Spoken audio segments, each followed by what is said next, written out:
Hello everyone, I am Rashmi Prabha and welcome to our channel Combined CS the Extra Step. In this video again I have come up with the complete analysis of paper 1 for the examination which has held today on 14th of June 2023. तो इस एक video में मैं cover करूंगी आपके shift 1 plus shift 2 दोनों में जो टाइप के क्वेश्चंस पूछे गए हैं दोनों का कंप्लीट एनालिसिस करेंगे सो दैट जो भी लर्नर्स जिनका आने वाले टाइम एग्जामिनेशन होने वाला है that is very important for them to revise the concept because paper 1 is not to be ignored. Paper 1 में आपका जो स्कोर है अगर 35 तक आता है then it is very easy for you to qualify JRF। So that is why at the end of the examination आपको paper 1 की चीजों को पढ़ना है। और पेपर 1 में ये भी देखा जाता है analysis is why important is because जो आपके कल एग्जामिनेशन हुए थे और जो आज एग्जामिनेशन हुआ था कुछ क्वेश्चंस तो एज इट इज रिपीट हो जाते हैं। Okay, so that is why आप उन टॉपिक्स को जरूर पढ़ लीजिएगा। ना अब हम एक एक करके बात करेंगे आज पेपर शिफ्ट 1 शिफ्ट 2 में क्या चेंजेस देखे गए। सबसे पहला चेंजेस तो ये है कि जो पहला पेपर था कॉमर्स का था और जो आज का पेपर है उसमें आपका आरसी और DI बहुत ही इजी पूछा गया है। कल के पेपर में जैसा मैंने आपको बताया था because the paper was of commerce so that is why ये आपके इजी नहीं थे, मॉडरेट लेवल के थे। बट आज के पेपर में RCDI was some very easy as compare to the previous examination. तो इसीलिए बिल्कुल भी आप एंजाइटी में मत चले जाइए कि अगर शिफ्ट में डिफिकल्ट पूछा जा रहा है तो आपका भी पेपर डिफिकल्ट आएगा बिकॉज ऑलवेज वो एक बैलेंस बना के चलते हैं कि किस टॉपिक को कितना टफ करना है। ठीक है, अब यहाँ पे बात कर ले टीचिंग एप्टीट्यूड की। One by one we will discuss all the topic. So in the teaching aptitude again आपकी levels of teaching, methods of teaching, इससे क्वेश्चन देखा गया है। और उसके बाद आपके जो स्टैटिक क्वेश्चन है जैसे BF स्किनर ने क्या बोला है या फिर आपके कुछ क्वेश्चंस ऐसे पूछ लेते हैं जो फेमस राइटर्स हैं, पोएट्स हैं, उन्होंने क्या बोला है। टीचिंग की अगर हम बात करें तो जो क्वेश्चन का लेवल है that was again moderate level question because to the point question नहीं पूछा गया है। आपके असर्शंस एंड रीजंस के क्वेश्चन पूछे गए हैं और लेंथी क्वेश्चन पूछा गया है। ठीक है, तो ये आपको ध्यान रखना है। लर्नर मेथड पूछा गया है आपसे, इनके कैरेक्टरिस्टिक्स पे क्वेश्चंस पूछे गए हैं। तो obviously if they are asking you questions based on characteristic तो कहीं ना कहीं वो क्वेश्चंस आपके टफ हो जाते हैं बिकॉज आप वहां पे पूरे कॉन्सेप्ट्स को अगर आपने पढ़ा then only you are able to eliminate the option. तो एलिमिनेशन मेथड से सॉल्व करने की कोशिश करिएगा। तो ये टीचिंग की बात हो गई। इसके बाद मैं कम्युनिकेशन की बात करूं, कम्युनिकेशन में अगेन आपके बैरियर्स का क्वेश्चन हर बार पूछा जाता है। So what do you mean by barriers. इसके बाद जो इंपॉर्टेंट ट्रेंड है वो आपके मास मीडिया पे क्वेश्चन बनता है। ओके, मास मीडिया में। इसके बाद टाइप्स ऑफ कम्युनिकेशन की अगर हम बात करें अगेन आपको इंटरपर्सनल पूछा गया है, इंट्रापर्सनल में डिफरेंस पूछा गया है और मल्टीपल चॉइस क्वेश्चंस पूछे गए हैं। तो अगर हम इंटर की बात करेंगे तो यहाँ पे 2 पर्सन या 2 पार्टी इन्वॉल्व होगा। इंट्रा की बात करें this is your self communication, जो आप मिरर टॉकिंग करते हो या फिर आप खुद से जब सोचते हैं that is your intrapersonal skill. इसके बाद कुछ इजी क्वेश्चंस भी कम्युनिकेशन में देखे गए हैं। तो types, so this is actually known as the types of communication. तो ये आपके 2 इजी टॉपिक है। इसके बाद आईसीटी की अगर हम बात कर ले, आज के पेपर में ICT was the level of moderate. क्यों ये मॉडरेट हो गया? क्योंकि आईसीटी में भी उन्होंने असर्शन बेस्ड क्वेश्चन पूछ लिया है। पहले के शिफ्ट में to the point direct question था पर अभी असर्शन में क्वेश्चन पूछ रहा है तो that is why now it is difficult for you. और अगर मैं कंप्यूटर साइंस की बात करूं तो लास्ट ईयर भी आपके असर्शंस एंड रीजंस के ही क्वेश्चन आए थे और या स्टेटमेंट बेस्ड क्वेश्चन आए थे। तो same type of pattern you can see in your examination as well. ICT में एक और क्वेश्चन पूछा गया है, that was a very easy question but still जैसे अगर मैंने आपको दे दिया 25.125 तो डेसिमल के बाद का कन्वर्जन पूछा गया। तो ये मैं आज के वीडियो में कवर कर दूंगी। कल के वीडियो में हमने decimal to binary to decimal and decimal to binary, decimal to octal और डेसिमल टू हेक्साडेसिमल बताया था मैंने आपको। कैसे आप बाइनरी को ऑक्टल में कन्वर्ट करेंगे, कैसे आप बाइनरी को हेक्साडेसिमल में कन्वर्ट करेंगे, ये हमने देखा था। आज हम इसके बारे में डिस्कस कर लेंगे। ओके, इसके बाद आपको मैंने RCDI बता दिया। अब रिसर्च की बात के लिए रिसर्च से अगेन रिपीटेड क्वेश्चन पूछा जा रहा है जैसे रिसर्च के एथिक्स क्या होते हैं, टाइप्स पूछा जा गया है, आपका क्वालिटेटिव और क्वांटिटेटिव अप्रोच क्या है, इस टाइप के क्वेश्चंस पूछे गए हैं। ओके, उसके बाद हम बात करेंगे PDE और हायर एजुकेशन का। तो इसमें अगेन जो पिछली बार क्वेश्चन पूछे गए थे कि एस्टैब्लिशमेंट ईयर्स क्या है यूनिवर्सिटीज के, तो वो अगर आपको 1-2 भी मालूम है तो आप इजिली एलिमिनेशन मेथड से सॉल्व कर सकते हैं because the question is of multiple choice questions. Okay. इसके बाद हम बात करेंगे पीपल डेवलपमेंट एंड इन्वायरमेंट की। तो आज के पेपर में अगेन एयर क्वालिटी इंडेक्स फिर से पूछा गया है, और आपका यहाँ पे पूछा गया है आज ग्रीन हाउस के बारे में। तो कल के क्वेश्चन में पूछा गया था कि अगर जैसे कार्बन डाइऑक्साइड अगर आपके ब्लड में मिलता है तो क्या रिएक्शन हो जाता है। ग्रीन हाउस इफेक्ट अगेन ये आपका इंपॉर्टेंट टॉपिक है। एनर्जी से लेवल के क्वेश्चंस पूछे जाते हैं। और इसके बाद हम बात कर लेंगे अगर मैथमेटिकल रीजनिंग के, so that was very easy, sequence based question है। आपके एज वाइज क्वेश्चन होते हैं कि अगर आपके फादर की एज यह है या सन की एज ये है तो आपकी एज क्या होगी। लॉजिकल रीजनिंग अगेन आपके पॉलिसी से क्वेश्चन पूछा गया है, कल भी पूछा गया था। कल के शिफ्ट में आपके जो हेतु भाषा के टाइप से इससे क्वेश्चन पूछा गया था।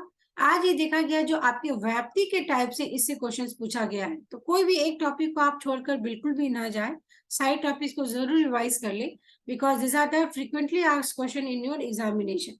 ठीक है। तो ये मैंने सारे यूनिट्स का आपको निचोड़ बता दिया कि किस यूनिट से कौन सा टॉपिक आपको क्विकली रिवाइज करने की जरूरत है। एनईपी आज फिर से रिपीट हो गया है। इससे आपको क्या समझ में आता है, कल जो हमने एयर क्वालिटी इंडेक्स के बारे में बात की थी ये तो आपको याद करना है। साथ में एनईपी के जो मैंने 2 वीडियोस अपने टेलीग्राम पे शेयर किए उसको जरूर देख लीजिएगा। 3 मैराथन वीडियो भी है तो आप उसको जरूर चेक कर ले, बिकॉज एक एक क्वेश्चन का इम्पैक्ट पड़ता है आपके एग्जाम को क्वालिफाई करने के लिए। बिकॉज जब रिजल्ट आता है कई सारे लर्नर से जो बोलते हैं मेरे एक क्वेश्चन से एग्जाम रुक गया या 2 क्वेश्चन से एग्जामिनेशन रुक गया, तो आप उस लेवल पे मत आइए। आप कोशिश करिए कि आपको 90 अगर आ रहा है जनरल कैटेगरी से तो आप सेफर साइड में हैं। ठीक है। और यस एप्लीकेशन बेस्ड क्वेश्चन है, लेंदी है, और अगर आपने पढ़ा है अच्छे से तो अच्छे से क्वेश्चन को रीड करना इंपॉर्टेंट है, very important is in the examination. बहुत कूल माइंड होकर क्वेश्चंस को रीड करिए, समझिए और फिर क्वेश्चंस को अटेम्प्ट करिए। एक क्वेश्चन को अगर आप अटेम्प्ट करने में टाइम दे रहे हैं तो कोशिश करिए ये क्वेश्चन आपका 100% करेक्ट हो, है ना। एक भी ऐसा चांस नहीं होना चाहिए कि आपने उस पर टाइम भी दिया और वो क्वेश्चंस भी रॉन्ग हो रहे हैं। So this is a tips, this is one of the suggestion given by us now. अब इस वीडियो में कुछ इंपॉर्टेंट टॉपिक जैसे कल कवर किया था उसको आज मैं क्विकली रिवाइज करा दूं। तो मैं यहाँ पे सबसे पहले लेकर आई levels of teaching. Levels of teaching की अगर हम बात करें तो total we have 3 levels, memory level, understanding and reflective level. ठीक है। मेमोरी लेवल की अगर हम बात करें तो ये आपका डायरेक्ट मल्टीपल चॉइस क्वेश्चन पूछा गया है। मेमोरी की बात करेंगे, वहां पे एक बच्चा है जो कि जिसको हम चीजों को दिखा दिखा के रिकॉल कराते हैं और उसको याद करवाते हैं, that is also known as rote learning. तो ये आपका थॉटलेस होता है, यहाँ पे बच्चा कुछ भी सोचेगा नहीं, आप जैसा बोलेंगे वो एज इट इज काम करेगा। Understanding as a name itself से यहाँ पे आप कुछ सोचेंगे। ठीक है। और रिफ्लेक्टिव लेवल आप सोचेंगे and you are able to do the critical thinking, और आप उसके बेसिस पे आगे भी फर्दर स्टडीज कर सकते हैं। तो ये मल्टीपल चॉइस क्वेश्चन में डायरेक्ट क्वेश्चन पूछा था कि मेमोरी लेवल की अगर हम बात करें, ये थॉटलेस है, this is thoughtful and this is upper thoughtful. एक क्वेश्चन ये बनता है। दूसरा क्वेश्चन ये बनता है ये लेवल किसने दिया था। So memory level was given by Herbart, this was given by Morrison and this was given by your Hunt. तो ये दूसरा क्वेश्चन यहाँ पे मैंने आपको बता दिया। इसके बाद लर्नर सेंटर मेथड्स क्या है, लर्नर के कैरेक्टरिस्टिक्स पे आपके स्टेटमेंट बेस्ड क्वेश्चन पूछे थे, और मेथड्स ऑफ टीचिंग। तो there are lots of methods of teaching. जैसे आपसे फ्लिप क्लासरूम के बारे में कुछ पूछ लिया जाएगा। जो भी आजकल हम ऑनलाइन मीडियम यूज कर रहे हैं उसके एडवांटेज क्या है, डिसएडवांटेज क्या है, इस पे आपको क्वेश्चंस पूछे जा रहे हैं। And yes questions are not to the point, they are concept based question. अब जो मेमोरी लेवल ऑफ टीचिंग है इसकी अगर हम बात करें, क्या इसमें हम पढ़ते हैं। So it is about the text book knowledge. यहाँ पे टीचर होता है जो कि बच्चों को याद कराएगा। So it is more about memorisation of concept. अगर हम इसके एडवांटेज की बात करें, it is beneficial for young student, useful for slow learners. जैसे छोटे बच्चे हैं वो स्लो लर्नर्स है, वो चीजों को देखेंगे, अपने दिमाग में एक माइंड मैप बनाएंगे कि एप्पल का कलर रेड है, तो कल को वो कोई भी अगर रेड कलर का ऑब्जेक्ट देखेंगे then they can say that is an apple. Helpful for children for learning a new concept. अगर किसी को नया कॉन्सेप्ट पढ़ाना है तो आप इस पे जाओगे। The basis for understanding, actually ये क्या, this is the base for going to the next level. अब इसके डिसएडवांटेज की बात कर ले तो डिसएडवांटेज ये है कि हायर क्लासेस के लिए सुटेबल नहीं है। बड़े बच्चों को आप थोड़ी ना बोलोगे कि आप मेमोराइज करो या रोड टर्निंग करो, no, because when they are going to write the examination वो अपने हिसाब से सोच के समझ के लिखते हैं। नाउ रिकॉल और intention is the keyword for memory level. तो ये आप कीवर्ड्स याद रखेंगे, मेमोराइजेशन हो गया, रिकॉल हो गया, रिटेंशन हो गया। ये सारे आपके मेमोरी लेवल का है। यहाँ पे आपको क्लासरूम को मैनेज करने में प्रॉब्लम आती है, इंटरेक्शन बहुत ही लो होगा, ठीक है, और यहाँ पे सेल्फ लर्निंग की बात नहीं होगी। सो this is memory level. Now moving to the next level, that is understanding. Understanding जिसमें आप चीजों को समझते हो और comprehend करते हो. You will not believe if you have solved the questions from 2018 till 2023, है ना? तो keywords पकड़ के ही आप पेपर 1 को सॉल्व कर सकते हैं, बिकॉज पेपर 1 का again syllabus is very vast. तो जो आपके स्टेटमेंट आएंगे आप वहां पे देखेंगे कहाँ पे स्टूडेंट्स के अवेयरनेस की बात हो रही है, कहाँ पे बच्चा समझ रहा है, कॉम्प्रिहेंशन लेवल की बात हो रही है। So this all are the topics which are related to understanding. तो यहाँ पे इफेक्टिव लर्निंग हो जाती है। यहाँ पे at least you are able to relate something, आपका कॉग्निशन लेवल बढ़ता है। यहाँ पे इंटरेक्शन आपकी अच्छी हो जाती है एक टीचर से, है ना, बिकॉज टीचर पढ़ा रहा है, आप समझ रहे हैं। तो यहाँ पे लॉट्स ऑफ इंगेजमेंट की हम बात करेंगे। Teachers can use debate, seminar, explanation method और other type of similar methods in understanding level. तो यहाँ पे आपकी जो मेथड्स ऑफ टीचिंग है वो भी इंपॉर्टेंट हो जाती है, because you can see the questions are asked from teaching methods. Okay, अब अगर हम डिसएडवांटेज की बात करें तो यहाँ पे बहुत हाई लेवल पे आप कॉग्निटिव एबिलिटी या क्रिटिकल थिंकिंग आपकी नहीं होगी। क्यों? क्योंकि कहीं ना कहीं आप सपोर्ट ले रहे हैं टीचर्स का, they are the facilitators. So that is why it is teacher centered approach. So this was the previous year question. यहाँ पे पूछा गया था कि understanding level is teacher centered or learner centered. So still we have the teachers which are acting as a guide. So that is why it is teacher centered approach. Now moving to the last level, that is reflective level, which is also known as introspective level. यहाँ पे बच्चा क्या करेगा, ये most advance level है। जैसे आप research का काम कर रहे हो, आप रिसर्च तभी करेंगे जब आपकी पीजी हो गई है, ठीक है, पीजी हो गया है, then at least you have the knowledge of your basic things, आपके पास नॉलेज है, आपके पास अपना एक्सपीरियंस है, उसके बेसिस पे आप रिसर्च करेंगे। तो यहाँ पे क्रिटिकल थिंकिंग आपकी बढ़ती है। ये एक तरीके का थॉटफुल मोड ऑफ ऑपरेशन है, लर्नर सेंटर्ड अप्रोच है। Now you are able to develop your problem solving skill. यहाँ पे आप सेल्फ मोटिवेटेड होते हो। अब मुझे अगर रिसर्च लिखना है, then who is going to study? I am only the person, I am going to study the things. यहाँ पे आपकी creativity दिखती है ना? So that is why we can say main objective of reflective level of teaching is to develop creative and critical thinking, to develop the ability of decision making and independent thinking in the student, जिसको आप बोलते हो self learning, and it is also helpful in the ability to develop the problem solving skills. Okay, so these were the advantages and disadvantages of reflective level. तो एक आज के video में मैंने ये लेवल ऑफ टीचिंग को cover किया है, सो दैट कि अगर आपके पेपर में लेवल ऑफ टीचिंग आ रहा है तो आप इस क्वेश्चन को छोड़कर बिल्कुल भी ना आए। इसके बाद हम क्विकली आईसीटी की बात कर ले। तो आईसीटी में आपके अगेन प्रोटोकॉल्स से क्वेश्चन पूछे गए हैं, match the following. So what is the full form of this one, cookies क्या होता है, ब्राउजर क्या होता है। अब ये जो मैं वीडियो बना रही हूँ, इस वीडियो के लिए ऑब्वियसली मैंने इंटरनेट का यूज किया है, then I am using the PPT, I am using some of the hardware things, है ना। तो कुकी का ये मतलब है कि जब आप जैसे अमेजोन पे लॉगिन करके बैठे हैं तो कहीं ना कहीं सारे इंफॉर्मेशन आपके सिस्टम में स्टोर होते हैं, that is the recent files are storing in your device. एक तरीके से आप इसको बोलेंगे कि हिस्ट्री मेंटेन होता है for a particular time, so that is a cookies. Okay, किसी वेबसाइट को जब आप ओपन करेंगे तो वो ये बोलेगा कि क्या हमें कुकीज स्टोर करके रखना है, इट मीन्स कि आपको हिस्ट्री स्टोर करके रखना है। सो आप यस बोल सकते हैं, नो बोल सकते हैं। अगर हम डिफरेंट ब्राउजर्स से बात करें, so there are lots of browser which are used for browsing और सर्चिंग फॉर समथिंग। जैसे आपका मोजिला है, इंटरनेट एक्सप्लोरर है, so these are the names of the browsers. तो इसमें जो क्वेश्चन है टू द पॉइंट नहीं पूछा गया, question has asked on examples and then you are suppose to match the following, है ना। क्वेश्चन थोड़े घुमा के एप्लीकेशन बेस्ड क्वेश्चन पूछे गए। अब यहाँ पे बात के लिए जो इंपॉर्टेंट मैं आपको बता रही थी, कुछ बाइनरी ऑपरेशन थे इस तरीके की, आपको वैल्यूज गिवन थी। Let us take an example, P की वैल्यू 1101 है, क्यू की वैल्यू मैं ले लेती हूँ 1000। अब यहाँ पे बात की गई और ऑपरेशन क्या है, एंड ऑपरेशन क्या है। So these are the logical operations.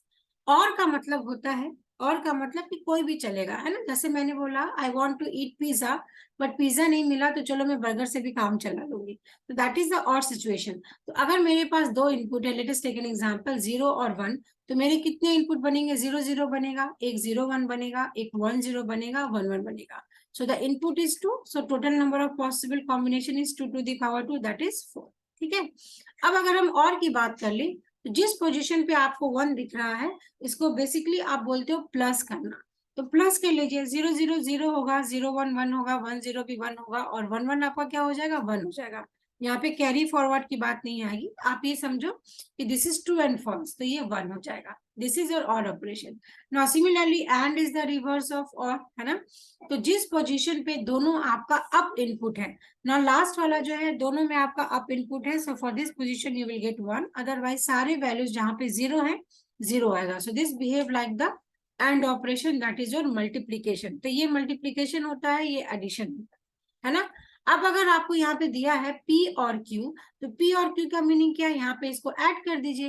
Add करिए, देखिए 1 0, और का मतलब जिस पोजीशन पे एक भी वैल्यू है चलेगा मुझे। तो यहाँ पे मुझे क्या दिख रहा है, I will change the colour and then you will get a better clarity. यहाँ पे मुझे 1 दिख रहा है, तो मैं यहाँ पे 1 लिखूंगी। सेकंड वाले में मुझे एक भी 1 नहीं दिख रहा, दैट इज 0। अगेन थर्ड वाले में मुझे एक 1 दिख रहा है, 1 लिखूंगी। और P और Q दोनों में 1 1 है, सो that is 1। So this is your P और Q। नाउ सिमिलरली अगर मैं P Q को फिर से यहाँ पे लिखूं 1 1 0 1 and then I am writing 1 0 0 0, तो एंड ऑपरेशन क्या होगा, वीडियो को पॉज करिए, खुद से सॉल्व करिए, और then try to write the answers और मैच द आंसर। अभी आपको मैंने बताया एंड में अगर दोनों इनपुट आपका हाई है तो ही आपको हाई मिलेगा, otherwise you will get the low output. तो अब इस दोनों में देखो यहाँ पे दोनों हाई नहीं है, 0 0 0 and this is 0। So this was the question asked in the examination. बिल्कुल भी क्वेश्चन टफ नहीं है, इजी क्वेश्चन है, बट हाँ अगर आपको कॉन्सेप्ट नहीं मालूम है then it will be a tough question for you. तो इस तरीके से इंपॉर्टेंट हो जाता है कि अगर आप एग्जाम दे के आ रहे हो तो प्लीज कमेंट सेक्शन में जरूर बताएं। टेलीग्राम पे या व्हाट्सएप नंबर है हमारा, ये व्हाट्सएप नंबर भी आपको यहाँ पे मिल जाएगा। Okay, so on this WhatsApp number you can also send कि what type of question has been asked in the examination, ताकि जिनका भी नेक्स्ट एग्जामिनेशन है हम इनको थोड़ी सी मदद कर सके इन देयर रिविजन प्रोसेस। अब मैं बता दूं, अगर आपको 25.15 आया है, so this is let's take an example, ये आपका डेसिमल है, इसको आपको बाइनरी में कन्वर्ट करना है। कैसे करेंगे, तो कल क्या बताया था कि 25 है, अगर बाइनरी में कन्वर्ट करना है तो आप फिर से 2 से ही डिवाइड करेंगे। ठीक है, तो इट इज योर 1, 2 से डिवाइड किया 0, 2 से डिवाइड किया 0 एंड 2 से डिवाइड किया 2 1 जा 2। सो दिस इज योर 1, 1 2 3 1, ये आपका आ गया 25। ठीक है, 1 0 0 1। इसके बाद डॉट लगा दीजिए। अब डेसिमल की बात कैसे करेंगे, तो डेसिमल के बाद ये -1 आ जाएगा, ये -2 आ जाएगा। ठीक है, -1 का ये मीनिंग है, ये 1 इंटू 1 टू दावर 2 का पावर ये आ जाएगा 2, प्लस 5 इंटू 1 टू दावर 4। ये आपका हो गया, when we are having minus value तो ये आपका स्क्वायर में मल्टीप्लाई में चला जाएगा, है ना। सो this is your 1/2 plus it is your 5/4, तो 1/2 is 0.5 plus it is your it will B 1.245, this is 1410, it is 2 and it is 220, 5 4 जा 20, 1.25। ओके, ये आ गया। अब इसको आप ऐड कर दो, so this will be equals to 0.555, it is 7 and it is 101। तो ये आपका आ गया यहाँ पे 1। So this is how you are suppose to calculate the values of the decimal number. तो इसका आप दोनों का निकालने, this is how we are selecting the values. और I will do one thing, so I guess यहाँ पे कुछ मिस्टेक ना हो जाए, तो मैं एक शॉर्ट वीडियो बना दूंगी आज ही, सो दैट कि आपको इसकी बेटर क्लैरिटी मिल जाएगी। बट आप ये समझो इसमें हम माइनस वैल्यू लेते हैं, और जो चीज आपने बाइनरी के लिए किया है सेम चीज अगर आपको ऑक्टल होगा तो आप 8 से करेंगे, 16 से करेंगे, और यहाँ पे भी वैल्यू 2 और 8 में आएगा। So I will cross check once and then I will let you know कि प्रॉपरली इसको कैसे कन्वर्ट करना है। ओके, बट कुछ हद तक प्रोसेस आपका यही होता है for the conversion of decimal number. ना आईसीटी में जो आपके प्रोटोकॉल बेस्ड क्वेश्चन आए हैं, कई सारे लर्नर्स का है कि मैम एक लिस्ट दे दीजिए जहां पे इसका फुल फॉर्म हो। तो this is a transmission control protocol, internet protocol, user datagram protocol, post office protocol, simple mail transfer protocol, file transfer, hypertext transfer protocol, and HTTPS is your hypertext transfer protocol secure version.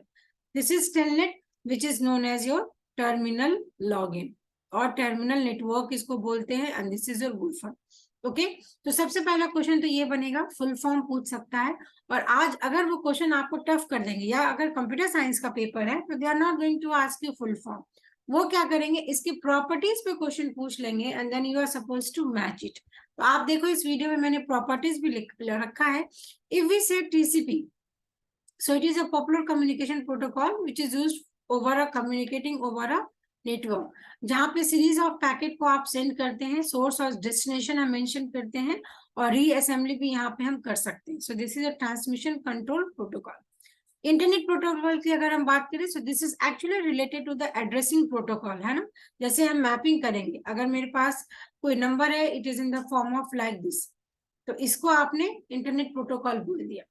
User datagram protocol की बात करें, so this is just like TCP IP, but ये आपका connection less होता है ना। ये भी एक बार क्वेश्चन पूछा, ये कनेक्शन लेस होता है और ये आपका कनेक्शन ओरिएंटेड है। What is the meaning of oriented and connection less? Connection oriented का ये मीनिंग है, जैसे मैंने बोला एक हैंड शेकिंग थ्योरम है ना, कि अगर मैं आपके पास सामने से हाथ बढ़ा रही हूँ तो in return you will also give your hand, हम प्रॉपर हैंड शेकिंग कर सके। मतलब किसी भी पैकेट को या किसी भी इंफॉर्मेशन को ट्रांसफर करने से पहले आपको पता होना चाहिए कि आप क्या सेंड कर रहे हो, आपको इन रिस्पॉन्स भी मिलना चाहिए, प्रॉपर आपका एक ट्रांसमिशन बनना चाहिए। बट यूजर डेटाग्राम प्रोटोकॉल में क्या होता है कि यहाँ पे कोई भी हम कनेक्शन एस्टैब्लिश नहीं करते हैं primarily, so that is why it is connection less. अब पीओपी बहुत इंपॉर्टेंट है और ये बहुत इंपॉर्टेंट है, ये दोनों। अगर हम सिंपल मेल ट्रांसफर प्रोटोकॉल की बात करें, तो जो आप ईमेल सेंड करते हो ना, that is your simple mail transfer protocol. But POP3 is your design for receiving incoming mail. आपको जो मेल आता है, जो आप रिसीव करते हैं, that is by the post office protocol, और जो आप सेंड करते हैं that is by simple mail transfer protocol. और ये दोनों कई बार आपके नेट एग्जामिनेशन में या डिफरेंट एग्जामिनेशन में क्वेश्चन पूछा गया है, तो बिल्कुल भी मत भूलिए। अब अगर हम FTP की बात करें, जैसे आप किसी भी मल्टीमीडिया साइट पे, जैसे सोशल नेटवर्किंग साइट पे आप अपनी कोई फाइल अपलोड कर रहे हैं या फिर कोई फाइल आप डाउनलोड कर रहे हैं, सो that is done by your FTP। Okay. Hypertext transfer protocol की बात करें तो एक क्लाइंट सिस्टम होता है, एक सर्वर सिस्टम होता है, वहां पे आप किसी भी प्रोटोकॉल की मदद से आप क्या कर रहे हैं, लिंक्स क्रिएट कर रहे हैं। So this is actually the tags which you will use when we are making a website. ये एक सिक्योर साइट है, जैसे अगर हम किसी भी साइट पे जाकर पेमेंट कर रहे हैं तो we are suppose to check कि वो साइट आपका सिक्योर है कि नहीं। वहां पे एक इस तरीके से लॉग बन के आ जाता है ना, so that means it is a secure site. Telnet, कि आप एक मशीन से दूसरे मशीन पे अगर रिमोट लॉगिन करना चाहते हो, जैसे मैंने बोला ये मेरा कंप्यूटर सिस्टम है, आप दिल्ली में बैठे हैं और दिल्ली में बैठ के आप मेरे सिस्टम को एक्सेस कर रहे हैं, तो इसके लिए मैं आपको अपना टेलनेट दूंगी, है ना। Gopher is a collection of rules implemented for searching, retrieving, as well as displaying documents from isolated sites, and it also works on the client server principle. तो ये मैंने प्रोटोकॉल्स डिस्कस कर दिया। इसके बाद ये कुछ एडवांस प्रोटोकॉल्स हैं जो आपके रिसेंट एग्जामिनेशन में देखे जा रहे हैं, लाइक व्हाट इज ARP, तो इसका फुल फॉर्म इंपॉर्टेंट है ना, एड्रेस रिजोल्यूशन, डायनेमिक होस्ट, ये आप चेक कर लेना, एवरीवन इज इंपॉर्टेंट। तो बेसिकली ये दोनों इंपॉर्टेंट है और ये दोनों इंपॉर्टेंट है, otherwise question can be anything. ये ICT की बात हो गई। ICT में एक क्वेश्चन रह गया रिलेटेड टू वायरस, तो अगेन क्वेश्चन आपके मालवेयर्स पे देखे जा रहे हैं। अब आज का ये जो वीडियो है, कल के वीडियो में मैंने ऑलरेडी आपको NEP टैग कर दिया था, आज की वीडियो में मैंने वायरसेस को डिटेल में कवर किया है, तो ये मैं आज टैग कर दूंगी। तो इस वीडियो के डिस्क्रिप्शन को चेक कर लीजिएगा, डिस्क्रिप्शन में आपको लिंक मिल जाएगा where you can easily cover all the different types of viruses. Again NEP पढ़ के जाना है, जो मैं बता रही हूँ, जो बार बार पूछा गया कल, आज वो आपके पेपर में भी आएगा, so you have to study it. आज पूछा गया ग्रीन हाउस में कितने गैसेस होते हैं, तो सी कार्बन डाइऑक्साइड होता है, मीथेन होता है, नाइट्रस ऑक्साइड होता है, हाइड्रोफ्लोरोकार्बन्स होता है, हाइड्रोफ्लोरोकार्बन्स एंड ओजोन। तो ये आपके कुछ इंपॉर्टेंट गैसेस है which are the part of greenhouse effect, है ना। अब उसके बाद अगर हम मिला ले, जैसे हम टीचिंग की बात कर ले, ICT की बात कर ले और हायर एजुकेशन की बात कर ले, तो टीचिंग में क्या क्या हायर एजुकेशन हुआ है, ICT में क्या क्या न्यू लॉज आए हैं, इनिशिएटिव आए हैं, और ये आपका अगेन रिपीटेड क्वेश्चन आया है एयर क्वालिटी इंडेक्स से, और इस बार देखा गया स्वयं मुख। तो ऐसा कभी भी कोई पेपर नहीं बनता है जहां पे स्वयं और मुख नहीं पूछा जाता, और इसका भी ऑलरेडी मैंने वीडियो बनाया है, तो this is the second video that I will tag in today's video. इसके बाद अगर हम रिसर्च एप्टीट्यूड की बात कर ले तो आप कंप्यूटर साइंस का ही पेपर उठा के देख लेना, आपको मल्टीपल चॉइस क्वेश्चंस 2018 में, 2019 में, 2020 हर बार लगातार पूछा गया है ऑर्डिनल। ऑर्डिनल को याद करने का तरीका है ओ मतलब यहाँ पे जीरो का सिग्निफिकेंस होता है, नॉमिनल यहाँ पे जीरो का सिग्निफिकेंस नहीं होता है। तो ये मल्टीपल चॉइस क्वेश्चंस रिपीट हुआ है। आपके आज के पेपर में 3 से 4 प्रीवियस ईयर क्वेश्चंस आए हैं। तो अगर आपके पास लेस नंबर ऑफ टाइम है तो अभी आप सिर्फ एक पेपर को सॉल्व करिए और अपनी एक्यूरेसी को चेक कर सकते हैं, या फिर आप अपने रिवीजन पे ध्यान दीजिए। ठीक है, रिसर्च में आज जो क्वेश्चन पूछा गया, जो नया कुछ टाइप का देखा गया था, there they have asked the question of hypothesis. तो हाइपोथेसिस में आप क्या पढ़ते हो, आप एक नल हाइपोथेसिस पढ़ते हैं and then you are seeing the alternate hypothesis. तो यहाँ पे उसके अलावा भी कई सारे हाइपोथेसिस है, like simple, complex, directional, non directional, null and associative और कैजुअल। तो ये तो आपको पता है और अल्टरनेट पता है, इसमें तो बहुत घुमा फिरा के क्वेश्चन पूछा जाता है। उसके अलावा इस पर डायरेक्शनल, नॉन डायरेक्शनल से भी क्वेश्चन पूछा गया है। तो जल्दी से हम इसको कवर कर लेते हैं। If we say simple hypothesis, it shows a relationship between one dependent and one single independent variable. तो डिपेंडेंट वेरिएबल क्या है और इंडिपेंडेंट वेरिएबल क्या है? इंडिपेंडेंट का मतलब हो गया टीचर और डिपेंडेंट मतलब हो गया स्टूडेंट। या अगर कोई छोटा बच्चा है, उसको टीचर पढ़ाएगा, देन ओनली ही और she is able to understand the concept. तो मैं एक टीचर पे डिपेंडेंट हो गई, है ना? तो इस तरीके का दिमाग में एग्जाम्पल आपको सोचना है, like if you eat more vegetables you will lose weight faster. तो मतलब अगर आप ज्यादा वेजिटेबल्स खाएंगे, बिकॉज उसमें फाइबर्स होता है, तो आप इजिली अपने वेट को रिड्यूस कर सकते हैं। तो यहाँ पे ईटिंग मोर वेजिटेबल्स क्या हो गया, वेजिटेबल्स के खाने से आपका वेट लूज होगा। तो जो लूजिंग वेट है वो डिपेंडेंट वेरिएबल हो गया किस पे, आपके वेजिटेबल्स पे। सो this is your simple hypothesis. Similarly complex hypothesis कहाँ पे होगा, रिलेशनशिप बिटवीन टू और मोर डिपेंडेंट वेरिएबल और इंडिपेंडेंट वेरिएबल। तो ये सिंपल मतलब एक के बीच में हम चेंजेस देख रहे हैं। कॉम्प्लेक्स का मतलब है एक से ज्यादा हो गया डिपेंडेंट इंडिपेंडेंट वेरिएबल। डायरेक्शनल का ये मीनिंग है जहां पे बात की जाएगी किसी पर्टिकुलर डायरेक्शन की, जैसे 5 साल तक ये हम कर रहे हैं तो उसका असर आपको दिख रहा है। Like if I am having any medical issues, तो मैंने 5 महीना खाया मेडिसिन, तो मुझे कुछ फर्क पड़ा क्या? सो this is a directional. Non directional है जहाँ पे कोई भी थ्योरी इन्वॉल्व नहीं होती है। यहाँ पे it is a statement that a relationship exist between two variables without predicting the exact nature. कोई डायरेक्शन की बात नहीं होती है। So this is a directional, non directional. null hypothesis, yes, it's a negative statement that we are supposed to prove and there is no relationship between, बहुत important है। Null hypothesis का ये मीनिंग होता है यहाँ पे कोई रिलेशनशिप नहीं होता डिपेंडेंट इंडिपेंडेंट वेरिएबल के बीच में, और दैट इज वाई जो रिसर्चर होता है वो इसको रिजेक्ट करने की कोशिश करता है ना? और अगर हम ऑल्टरनेट हाइपोथेसिस की बात करें तो हर रिसर्चर इसको एक्सेप्ट करने की बात करेगा जहां पे दोनों के बीच में रिलेशनशिप देखा जाता है। तो ये अपने आप में ये दोनों कॉन्ट्राडिक्टरी हो गए, नल और अल्टरनेट हाइपोथेसिस। इसके बाद इस दोनों के टाइप्स भी इंपॉर्टेंट है हाइपोथेसिस में, and there are lots of different types of name for null और अल्टरनेट हाइपोथेसिस। तो ये भी मैंने एक वीडियो में कवर किया जिसको मैं इस वीडियो में टैग कर दूंगी। Now associative and casual hypothesis, it occurs when there is change in one variable resulting in the change of other variable. It is just like associative है, एक से दूसरा associated है, और casual मतलब there is whereas the casual proposes a cause and effect interaction between two or more variables. So this is the some of the definition between your all the hypothesis. तो अब देखो आप, अगर मैं analysis कर रही हूँ, एनालिसिस के साथ जितना पॉसिबल हो सके मैं कुछ टॉपिक्स को भी इंट्रोड्यूस कर रही हूँ, सो दैट जिन स्टूडेंट का भी नेक्स्ट एग्जामिनेशन है they are able to solve the questions easily. Okay, तो अल्टीमेटली क्या है, एग्जाम में बिल्कुल भी पैनिक मत होइएगा। आपका जो पेपर है, पेपर में समहाउ मॉडरेट लेवल का ही क्वेश्चन पूछा जा रहा है ना?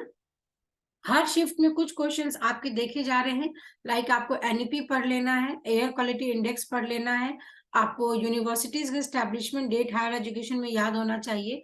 जो आपके रिपीटेड क्वेश्चन है स्वयं मूक इससे पूछा जा रहा है, तो ये टॉपिक्स तो बिल्कुल भी छोड़कर नहीं जाना है। इसके बाद पॉलिसी की बात करें तो जो प्रीवियस ईयर क्वेश्चन आए अगर आप उसको भी सॉल्व कर ले तो वो पॉलिसी आपका सॉल्व हो जाएगा। और अगर आपको टफ लगता है तो आप उसको स्किप भी कर सकते हैं। इसके बाद टीचिंग की बात कर ले, रिसर्च की बात कर ले, कम्युनिकेशन आईसीटी की बात कर ले, तो ये आपके लेंदी क्वेश्चंस है। जो कि आप बहुत आराम से इत्मीनान से पढ़ेंगे, एलिमिनेशन मेथड से सॉल्व करेंगे। आईसीटी में अगर न्यूमेरिकल क्वेश्चन है तो आप उसको बहुत ध्यान से सॉल्व करिएगा, बिकॉज न्यूमेरिकल में solid you are going to get a marks. उसके बाद आरसी में, यस, आरसी के लिए थोड़ा सा 1-2 आरसी अभी प्रैक्टिस कर लीजिए, ये बहुत इंपॉर्टेंट है। आरसी को बिल्कुल भी छोड़ के नहीं आना है ना, अनलेस एंड अनटिल अगर आपकी इंग्लिश अच्छी नहीं है देन यू कैन थिंक कि what you have to do. But RC में भी आपके जो क्वेश्चंस है लेंदी है और असर्शंस एंड रीजंस है। तो आप एक काम करेंगे कि अगर आपका लेटेस्ट डे की कंप्यूटर साइंस का 17 को पेपर है, आपके पास अभी भी 2-3 दिन है, ठीक है, तो आप टाइमर लगा लीजिए और कोशिश करिए 3 मिनट में एक लेंदी आरसी को आप सॉल्व कर सके। सॉल्व करने का तरीका मोबाइल पे नहीं करना है, लैपटॉप पे ही करना है, बिकॉज एग्जामिनेशन में आप पीसी पे बैठने वाले हैं। तो बिल्कुल भी ये सब गलती मत करिएगा, पीसी पे बैठ के सॉल्व करिए, otherwise just go relax in examination और आप देखो कैसे आप इफेक्टिवली टाइम मैनेज करते हैं। एक मैं टिप्स आपको दे देती हूँ, टाइम को मैनेज करना अगेन बहुत ही डिफिकल्ट टास्क है इस बार के पेपर में, क्योंकि पेपर बहुत ही लेंदी पूछा जा रहा है। तो छोड़ना एक भी नहीं है, सारे 150 क्वेश्चंस अटेम्प्ट करना है और कोशिश करना है 100 क्वेश्चंस। अगर आपका टारगेट नेट है तो 100 क्वेश्चंस आपको सही अटेम्प्ट करने हैं। अगर आपका टारगेट जीआरएफ है तो 120 क्वेश्चंस आपको करेक्ट अटेम्प्ट करना है, ठीक है। और जो क्वेश्चंस आपको टफ लग रहा है उसमें कोई भी आप ऑप्शंस को सेलेक्ट करिए और आगे बढ़िए, बिल्कुल भी टाइम नहीं वेस्ट करिएगा। और yes, if you are doing the preparation for the next examination that is December 2023, so you can also enroll for our batch courses if your subject is computer science. Okay, now this is our YouTube channel. Please subscribe to our channel, and if you have any doubt, any query, you can post your doubt on this number, or else please join the Telegram group for all the further communication. I hope this video is very useful to you. Please like, comment, and subscribe to our channel for all the further notification. And thank you everyone for your positive responses. Please do share what is asked in your papers. Okay, so we will try our best to give you the update for the next examination as well. इसी तरीके से channel के साथ बने रहिए. Thank you everyone.